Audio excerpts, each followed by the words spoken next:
I first heard my name on a night when the wind should have been loud enough to drown everything else out. Yet the cornfield behind my grandmother's farmhouse stood unnaturally still, the tall stalks frozen as if listening.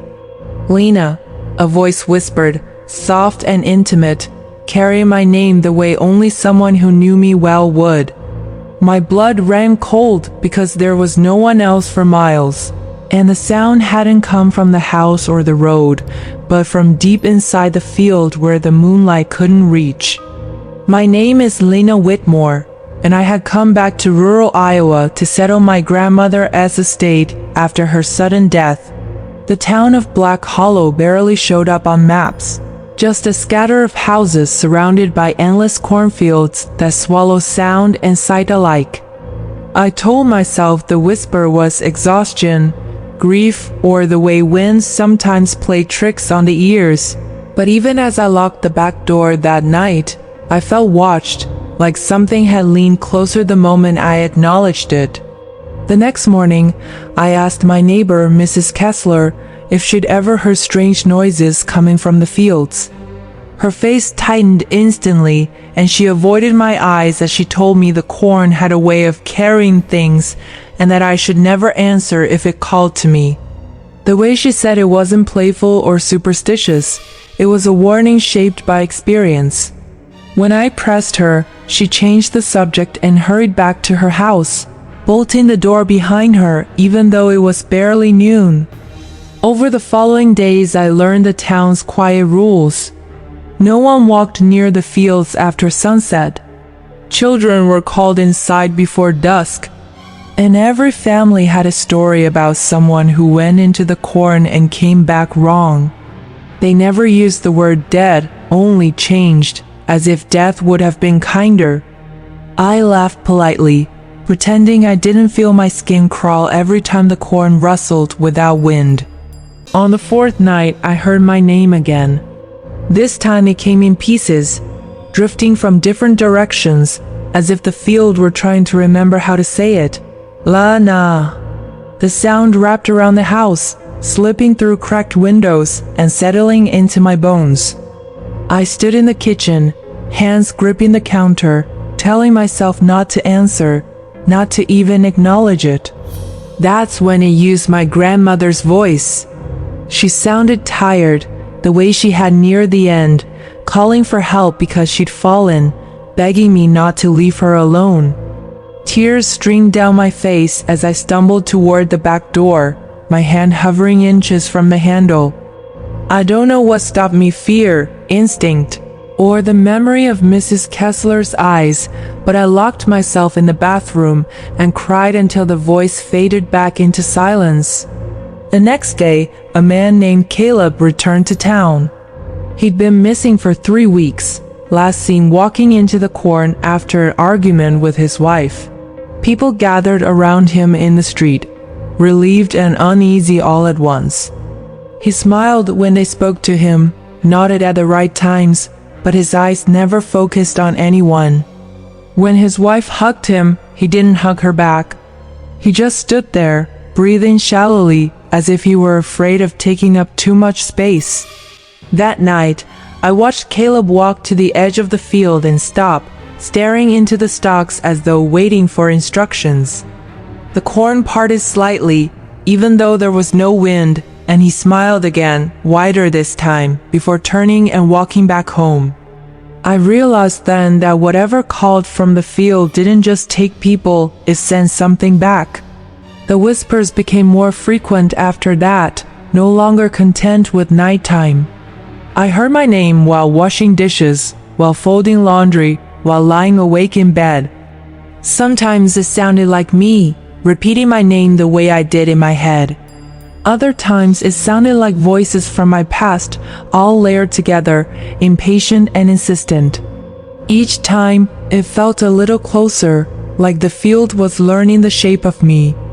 I finally broke and went to the town records office, digging through old files until my fingers were black with dust. I found death certificates marked missing, generations of them, stretching back over a century. Every few years there were notes in the margins, returned, followed by no further details, no cause of death, no explanation, just acceptance. The town had been feeding the field for a long time. That evening, the whispers changed. They stopped calling my name and started telling me things only I knew, regrets, fears, memories I had buried so deeply I'd forgotten they existed. The cornfield didn't just want me, it knew me. And it knew how to make me feel like I belonged nowhere else. I don't remember deciding to walk into the field. One moment I was standing on the porch, the next I was pushing between stalks that scraped my arms and face like hands trying to hold me back. The deeper I went, the quieter the world became until there was nothing but the sound of my breathing and my name, now spoken perfectly, lovingly, by 100 unseen mouths. In the center of the field, I saw shapes moving just beyond my vision, figures standing too still, watching. I felt something press against my thoughts, not violently, but gently, as if asking permission. Images flooded my mind, people returning home, being welcomed, being accepted. No more loneliness, no more grief, just stillness. I don't know how long I stood there before I screamed and ran, tearing my way back toward the lights of the house, toward anything real. The whispers turned sharp, angry, my name shouted now, chased by the sound of movement behind me. I burst out of the field and collapsed on the ground, sobbing, the corn falling silent the moment I was free.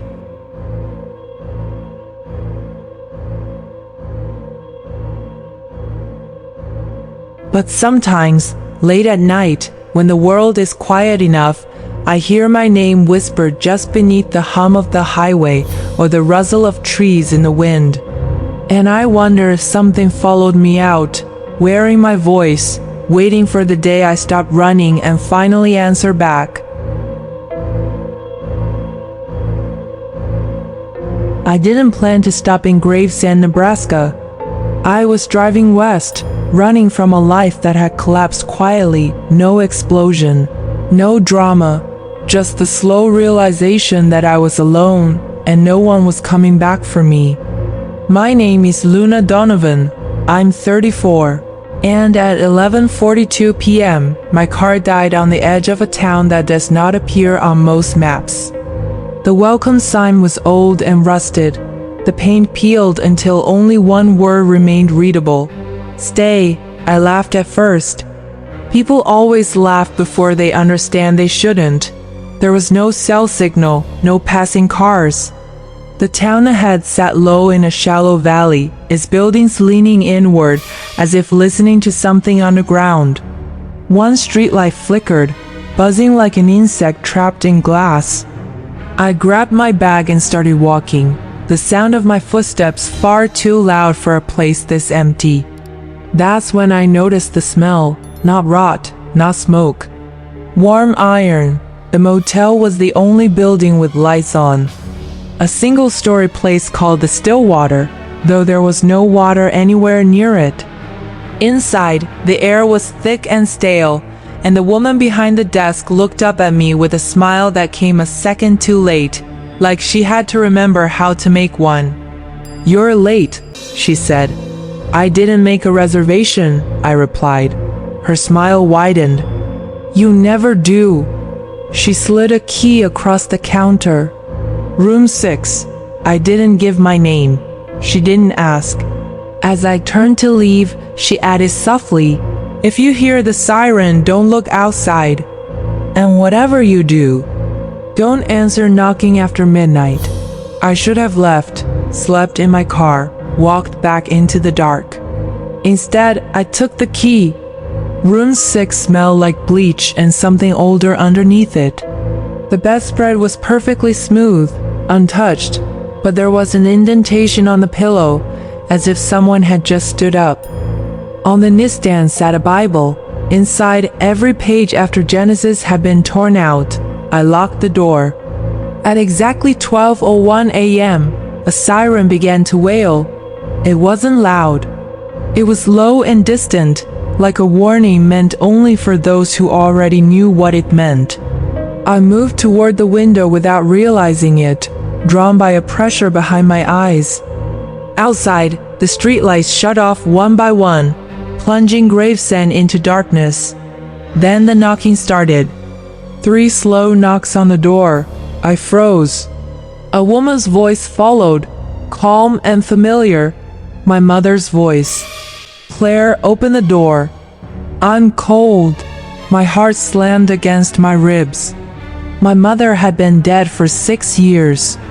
I backed away, shaking my head, pressing my hands over my ears as the voice continued, growing more irritated. "You always were stubborn," it said.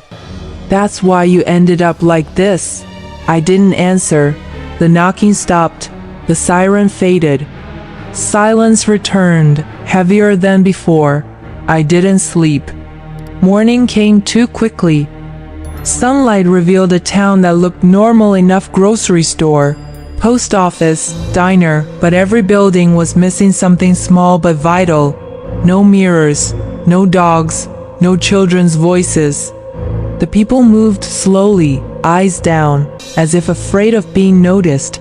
At the diner, I ordered coffee. The waitress stared at me for a long moment. "You stayed the night," she said. Not a question. "Yes." Her hand trembled as she poured the coffee. "Women usually don't last more than one." "What do you mean?" I asked. She leaned closer, her voice barely audible. "The town takes women who are alone, especially ones running from something." A man at the counter slammed his fist down. "Don't tell her." Everyone froze. The waitress straightened, forced a smile, and walked away. I finished my coffee with shaking hands and left. I tried to leave Gravesend before noon. Every road curved back into town, no matter which direction I drove. The GPS spun uselessly, recalculating endlessly. When I stopped at the edge of town, the welcome sign now read something different. "Thank you for staying." That afternoon, I found scratches on my arms. Long, thin marks, as if fingers had gripped me in my sleep. Beneath them, words had been pressed into my skin, red and angry. "IT knows you're awake." That night, the siren returned earlier. 11:58 p.m. The knocking came from the walls this time, from the ceiling, from under the bed. Voices whispered my name, each one a different woman, some young, some old, all terrified. I locked myself in the bathroom, sitting in the tub with my knees to my chest. The mirror above the sink was covered with a sheet, yellowed with age. Something pressed against it from the other side, stretching the fabric outward, forming the shape of a face. "Claire," it whispered, right beside my ear. "We just want to borrow you," I screamed. The sheet tore open. There was no reflection, only darkness, deep and endless, filled with faces sinking downward, mouths open in silent screams. A hand reached out, its skin stitched together from different shades, fingers too long, nails black and cracked. I ran. Outside, the town was alive in the worst way. Every building pulsed faintly, as if breathing.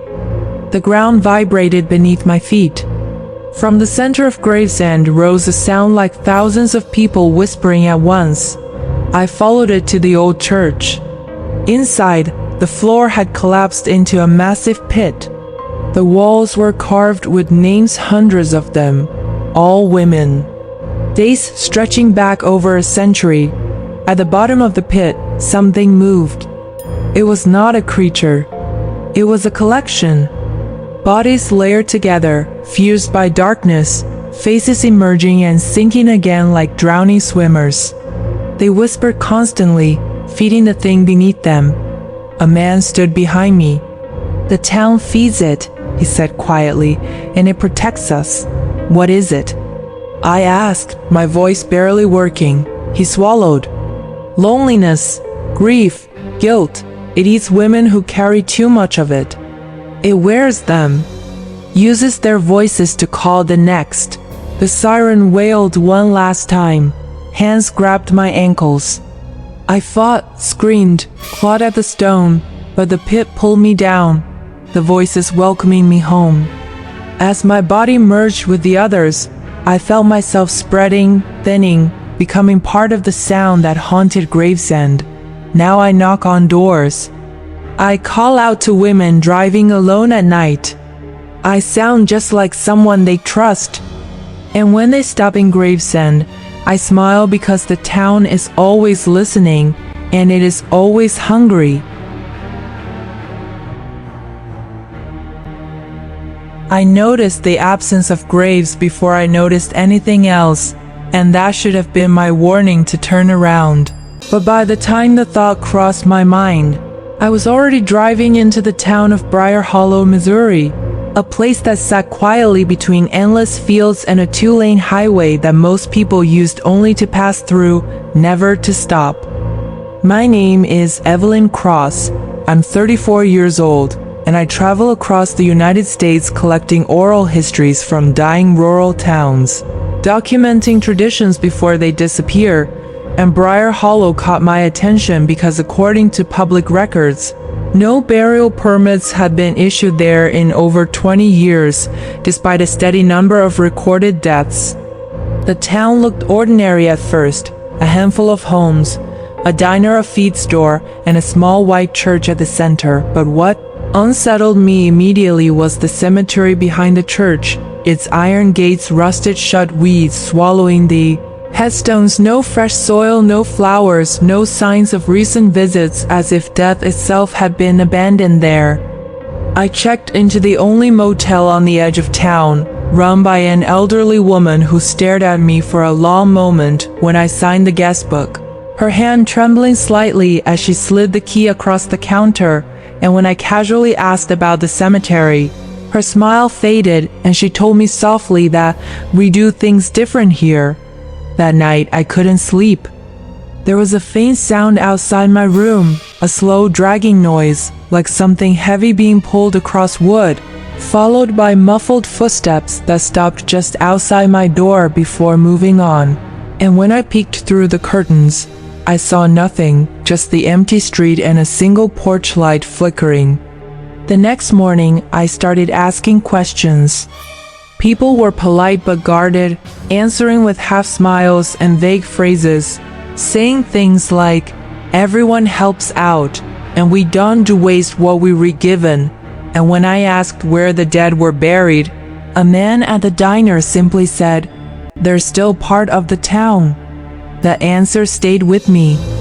I visited the town records office, a cramped building filled with yellowed paperwork, and found death certificates neatly filed, each one signed and official, but none followed by burial records, cremation permits, or transfer documents, as if the bodies simply vanished after being declared dead. Late that afternoon, I noticed something else strange. Behind several homes were small sheds, freshly painted, locked tight, with faint humming sounds coming from inside, and I watched as townspeople carried meals toward them at dusk, setting trays near the doors before walking away without knocking. When I asked my motel owner about the sheds, her face went pale, and she told me I should leave before nightfall, that Briar Hollow wasn't meant for outsiders who asked too many questions. I should have listened. That night, the dragging sounds returned, louder this time, closer, and through the thin motel walls I heard whispers. Not words exactly, more like breath being forced through stiff throats, moving from room to room along the street. I followed the sound. I don't know why, but I did. It led me to the old meatpacking facility on the edge of town, a building I had assumed was abandoned, but a dim light glowed inside, and the smell hit me immediately. Metallic, sour, unmistakably human. Inside, rows of tables filled the room, and strapped to them were bodies. Not decomposing, not decayed, but preserved in a way that made my skin crawl. Eyes open, chests barely rising, machines humming softly beside them, keeping organs functional long after life should have ended. A man noticed me standing there and didn't look surprised. He told me the town learned long ago that burying their dead was wasteful, that bodies still had value, hands to work, organs to harvest, slowly blood to draw, knowledge to share in dreams, and he spoke calmly like explaining crop rotation. He said the dead didn't mind. They want to be useful, he told me. They don't like the dark. I backed away slowly, my heart pounding, and that's when I saw a familiar face among the tables. The motel owner. Her eyes followed me, lips trembling, and I realized she had warned me too late because she hadn't been warning me to leave town. She had been warning me to leave before I died there. I ran. The town seemed different now, streets narrower, houses closer together, porch lights flicking on one by one as if signaling my movement. And everywhere I looked, I saw people watching me with the same empty patience. Hands grabbed me before I reached my car. They didn't hurt me. They restrained me gently. They carried me to one of the sheds behind the motel, unlocking the door with reverence. And inside was a clean bed, leather restraints neatly folded, machines already humming, waiting. They told me I would still get to help, that I had strong hands, a good mind, that Briar Hollow took care of its own forever. As they strapped me down, I heard the dragging sounds again, closer now, and figures gathered in the doorway, townspeople and the dead standing side by side, all watching calmly. The last thing I saw before the mask covered my face was the cemetery gate in the distance, rusted and forgotten, because in Briar Hollow, no one was ever buried. They were kept. And even now, as I drift in and out of shallow dreams, I can feel my fingers move when they need me, my body rise when they call, and I understand the truth they never write down in the records. This town doesn't bury its dead. It puts them to work.